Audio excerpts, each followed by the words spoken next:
Welcome to Shelterhouse Shares, our digital version on MCTV of our monthly e-newsletter.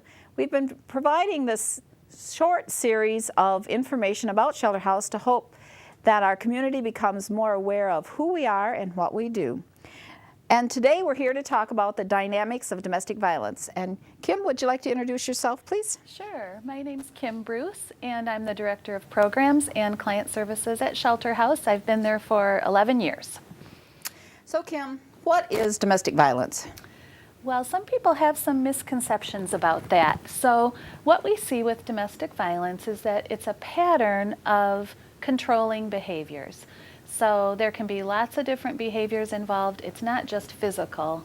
And I think that's one of the key messages we want to give today, is it's not just physical abuse, and I think that's usually what comes to mind for people. Can you give us some examples? Sure. There are other types of abuse, such as verbal abuse, name-calling, shaming, emotional abuse, kind of the mind games, the putting somebody down. We've had victims tell stories of somebody hiding their things, destroying their things, lying about them, a wide variety of behaviors that we'll get into today, but the purpose of them is to control the intimate partner in the relationship. I know I heard about one of our clients where their assailant came in and stole their toilet. Just that kind of control. Exactly. It's always so sad to hear Right. that kind of thing. Yep. So what are the causes of domestic violence? There can be a wide variety of issues that play into it. Sometimes it very much could relate to how someone was raised, their experiences as a child, the whole issue of gender in our world and in our society, and gender roles is a piece of it. Stress, substance abuse, poverty can be involved, but really it comes down to an abuser choosing to abuse their partner. And believing it's okay. Right. So it's wrong beliefs are really the cause of it. And when we look at those other issues that play into it, we don't want to ever make an excuse for somebody choosing to mistreat their partner.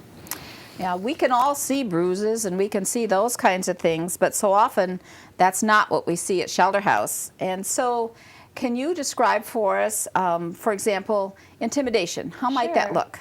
Well, and I think that up on the screen we have a tool that we use called a power and control wheel. And I hope that can show on the screen at this point, because there are wide varieties of ways that abuse plays out, and they show up on this power and control wheel. Intimidation is one of those. And what that looks like is just making someone afraid using all different things. It could be a physical stance, it could be a look, but it can also be something like brandishing a weapon. Holding a gun at somebody, threatening to use a knife on them, doesn't leave a bruise, but it could have a lifelong impact on a person and the level of fear they end up living with and the control that goes on in the relationship. So those are examples. Goes much deeper. Exactly. Okay, now that makes sense. So what about male privilege? Well, male privilege can be a piece of this power and control, treating a partner like a servant. Acting like or believing kind of the king of the castle attitude can very much be part of this. So those are the kinds of beliefs that can be just part of our culture and part of our world, but at an extreme, they are part of domestic violence for sure. And I guess I'd like to say that I'm saying him and her as though all perpetrators are male, all victims are female, and I want to be clear that that's not the case. Men can certainly be victims, and women can certainly be abusive. But we do see it happens far more often to women at the hands of men. I just saw some statistics this morning that about 10% of our clients are male. Right, and Yeah. all of our services are available to both men and women, and we Okay. want the community to know that.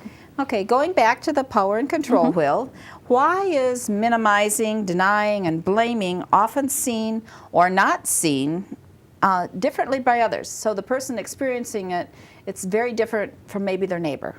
Why? I'm not sure what you're asking. Okay, when I know that sometimes someone will come in and they will talk about their life at home and that everyone else in their life, their family, their neighbors, just don't see it. And so sometimes because the assailant minimizes it or is charming to other people, Right. or denying that it happens, we see something at shelter very different than what the community Yes, might see. Thank you. Absolutely. What happens also that's just common with somebody who will perpetrate violence on their partner is that they are charming, they are convincing, they have the rest of the world convinced that she's crazy. And she may even seem kind of crazy because she's been through an awful situation and lived in fear and intimidation, maybe has some mental health issues, maybe uses alcohol or something else to cope. And so this exacerbates what other people are seeing in the relationship, that he kind of has it all together and she's falling apart. But when you dig a little deeper and hear the whole story, it's a mask he puts on that allows him to have even more power and control over her. And sometimes she starts to doubt herself. Oh, very much so. We see that a lot, that people think maybe I am crazy. Maybe he is the better parent and I should just leave the kids with him, etc. Sure, sure. I know we have a whole list of questions that get to the heart of the question, are you a victim? So, can you talk a little bit about some of those questions? Sure. We've learned that if you just ask someone, is domestic violence happening to you? They're not, many times a victim of domestic violence is not going to answer yes, because So they she don't has, know. right, she has the same kind of perception of it as our whole community and society does, that it's a bruise on the face, it's a broken rib, that it looks like maybe posters that you've seen through the years. And it doesn't look like that, so she doesn't know what's going on in her relationship really is inappropriate, it is domestic violence, and that there are places like Shelterhouse that can help. So what are some of the questions you might ask? We ask things like, do you ever feel like you have to walk on eggshells around your partner? Or What else, does that mean? Just being very, very careful to gauge his moods and not do anything that would meet with disapproval. Set him off. or Right, that's a whatever. key. That's a key indicator. If there's a lot of tiptoeing around, which is very different than all relationships where we work not to hurt the other person, but if there's a level of fear in that walking on eggshells, that's a big one. We also ask about other controlling behaviors, controlling the money. That's a key one. Threatening to take the children, using the children in order to keep her under control, providing her with, a lot of women with addictions are especially vulnerable to violence, and women with disabilities too, situations where they're dependent on their partner for their needs to be met, but at the same time the partner's abusive to them. Sometimes, like calling names or belittling in public, I know sometimes, oh, I'm just teasing. But when it goes beyond that, Right. can you talk a little bit about that? Sure, sure. It's really a planned strategy of keeping control over a partner. And so to completely erase somebody's self-worth with just continuous putting her down, insulting her, causing a lot of self-doubt, those types of things. It's not the occasional statement that lots of people make in their relationships that aren't good, but that aren't very much purposeful and continuous. Sure. And have a purpose to have that control in the relationship. And you mentioned threatening to take the children. Right. Okay. And this is always a delicate subject. A part of marriage is should never be forced to have sex, but sometimes Exactly. that happens. Yeah, and I guess that's something I've learned since working at Shelterhouse is we work on two issues, domestic violence and sexual assault. They are the same issue quite often, because if there's a lot of violence, control in a marriage relationship, then that's happening in the sexual relationship too, that there's a level where there's a lack of choice. So that is definitely a piece of it And in our too. state, there's such a thing as marital rape. Right, it's against the law. It's against the law. What about repeatedly accusing someone of having an affair? That's a part of it too, is that kind of irrational jealousy based on nothing. I can think of women I've talked to, they aren't allowed to have the car keys, they can't leave the house, yet when their partner returns home, he's worried that she's cheating on him. You know, it's just, for some reason, that's a part of the thinking about this, but it isn't based on any sort of fact at all. And this is a place to remind our teenage viewers that sometimes I've heard so many girls over the years say that they were flattered that he was jealous. That is never something to be flattered about. Absolutely. No. That can be a part of a controlling dating relationship, Yeah. is really taking someone away from their friends and family. Sure. And you talked about keeping the keys and some of those things, so restricting someone from going to better their education, so from Right. school or maybe from a job, having a job. Exactly. Okay.